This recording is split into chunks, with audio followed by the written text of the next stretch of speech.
Okay, this video is about the last area of adolescent development, which is social development. So, social development, if you remember when we talked about childhood, childhood took us forever because we had to talk about so many areas of development that happened during childhood. So, we talked about physical, we talked about cognitive, we talked about language, we talked about social, we talked about moral. Gender, all of these areas. Well, adolescence, yes, physical is a huge thing. We talked about moral again when we talked about Carol Gilligan. But social development really is going to be important for one reason. And so social development is really important because if you remember Erik Erikson, we talked about Erik Erikson in childhood, and we talked about all those versus stages. So trust versus mistrust, autonomy versus shame and doubt. Remember all of those? Initiative versus guilt, right? Industry versus inferiority. All of those were all our childhood stages. Well, Erikson said that there's one stage that really is important during adolescence. And so he talked about this idea of identity versus role confusion. And he said that this happens in basically in your teens and into your 20s. And it's basically a question of who am I? You know, who am I? Find to figure out that identity and figure out who you are. Now, he made the argument that during this age and this phase that you are constantly trying on different things, trying on different roles, right? Trying things on and seeing if they fit, kind of like clothes, but it's more of a, like when you're in late middle school and especially high school and into college, you're trying and experimenting different things. And so you, hang out with different people. Do they fit? Do you try different things as far as different activities are concerned? Or maybe when you get to college, different majors, like, oh, this is maybe something what I do. No, it may not be. Right? So it's constantly this struggle of trying to figure out who you are. And that's the highlight and the kind of the importance of that social development. Because if you don't really know who you are, how are you going to be able to figure out, how you relate to other people? That's the intention of Erikson's stages. So along with Erikson, there's also one other guy that we talk about with identity development in adolescence. And this is this guy named James Marsha. And so James Marsha said that he kind of piggybacked on top of Erikson, and he basically said that identity development involves a crisis and a commitment. And he made the argument that depending upon your experience, and he made the argument that this can happen in various parts of your identity, that you have a crisis that you may go through or not, and you may make a commitment or not to who you actually are.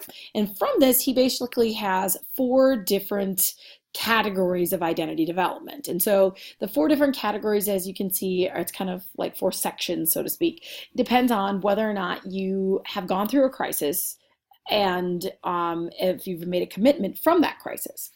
So, for example, you could talk about a lot of different areas, but you could talk about, for example, maybe right now you are working on trying to figure out, like, okay, well, after high school, what am I going to do? Am I, going to go to college? If I'm going to college, what do I think I'm going to major in? What do I want to do with my life? Because now this is, something that you have to figure out, right? So this process of trying to figure out what you're going to do with your life and, struggling with that, that's when you are in crisis, right? So you haven't made a decision, okay? You haven't made a commitment, but you're in crisis. You're hemming and hawing, you're trying out different things. That's when you're in identity moratorium. So identity moratorium is going to be where you're working it out, right? You're trying to figure it out for yourself, but you haven't made a decision yet. Once you have made a decision, okay, so once you have made a decision, you've actually gone through the process of thinking it out and deciding on things, then you are identity achieved, okay? However, if you never really went through a crisis, so on the side, never went through a crisis, but you have a commitment, so you've actually made a decision, then your identity foreclosed. And the bottom little quarter here is when you've never gone through a crisis and you've never made a commitment, so your identity diffused. So I know that sounds like really hard to kind of understand. But a really good example of this is actually an old 90s TV show that I used to watch. I'll be honest. But it's called My So-Called Life. It's actually a really, really good show. If you look up like any highly acclaimed shows that were cut too short, this would be on the list. And I think it's on YouTube. But anyways, My So-Called Life is all about this girl in the middle. The actress's name is Claire Danes, if you've ever heard of her.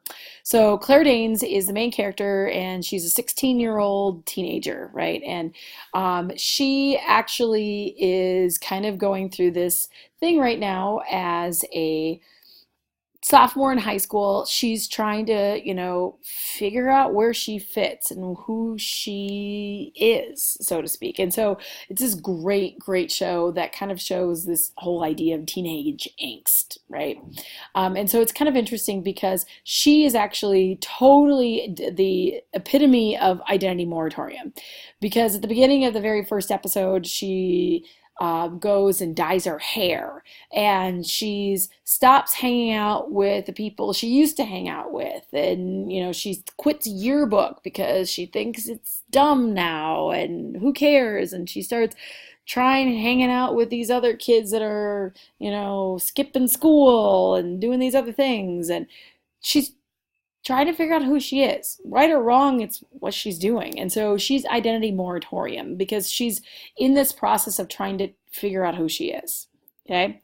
So that's a good example for you, is that she's, just trying to figure things out along the way. Identity achieved, on the other hand, there's a couple of other characters in the show that are identity achieved where they went through a crisis and they made a decision. So, for example, there's a couple of people in here, like her mom, or even this is like her next door neighbor, or this is her old best friend that she used to be hanging out with.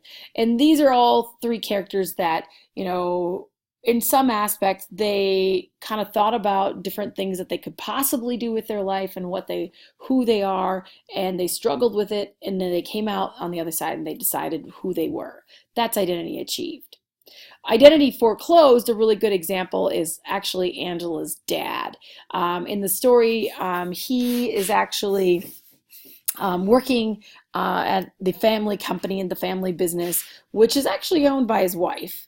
But it comes out in the first episode that Angela says that he always wanted to go to culinary school. He always wanted to be a chef. But he kind of gave up on that because his wife's company needed him. And so he kind of gave up on that. And so he never went through this crisis of, figuring out, what do I want to do? Considering it. He just committed to being working for his wife. So that's kind of identity foreclosed. An identity for diffused is going to be this, where you haven't had a crisis and you haven't had a commitment. So like Angela has a younger sister. She's never really thought about who she is. She hasn't made a commitment on who she is. So she's identity diffused. There's obviously other characters in there that would be some great examples. But they're, looking at this evolving process. And again, it can change over time, right? So especially when people talk about someone having a midlife crisis. Well, what happened?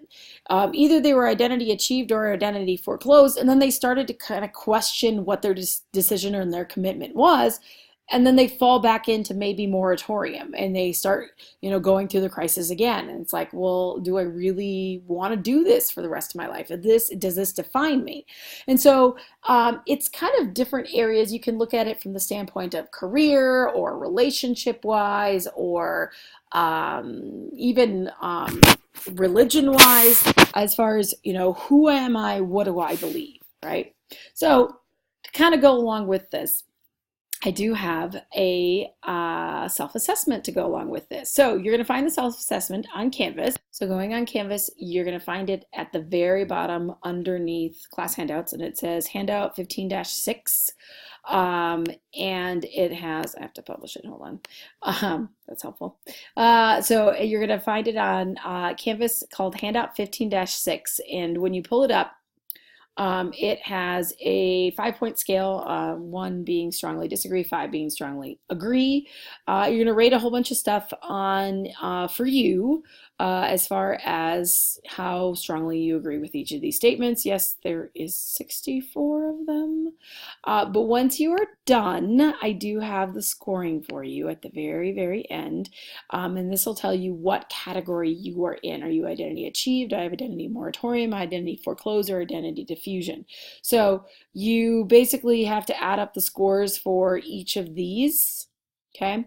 And it's not an average, it's just adding the scores. And whichever one you have higher, that's supposed to be the identity category that you are in. So again, keep in mind that this is constantly fluctuating, and even throughout your lifetime, it'll change because, as you figure out who you are, sometimes that changes as you evolve as a person. So that's the last little bit for social development and adolescence. Let me know if you have any questions. Otherwise, we're going to go on to adulthood.